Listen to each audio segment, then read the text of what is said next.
સોનગઢ તાલુકાના મીઠા ધોધ પર ફરવા જઈ રહેલની છત્રી ખુલ્લા લટકી રહેલા વીજ તાર સાથે અટકી જતા સ્થળ પર જ એનું કરુણ મોત નીપજ્યું। ડીજીવીસીએલના પાપે એક યુવતીનું કરુણ મોત નીપજ્યું, ત્યારે શું એની સામે ગુનો દાખલ થશે?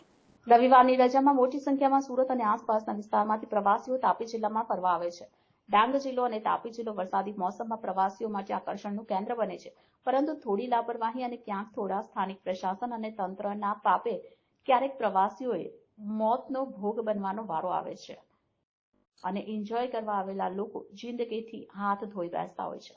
આવી જ ઘટના સોનગઢ તાલુકામાં પ્રકાશમાં આવી છે, જ્યાં મીઠા ધોધ તરફ જઈ રહેલ સ્ત્રીની છત્રી ખુલ્લા વીજતાર સાથે અટકી જતા કરંટ લાગવાથી સ્થળ પર જ તેનું કરુણ મોત નીપજ્યું હતું।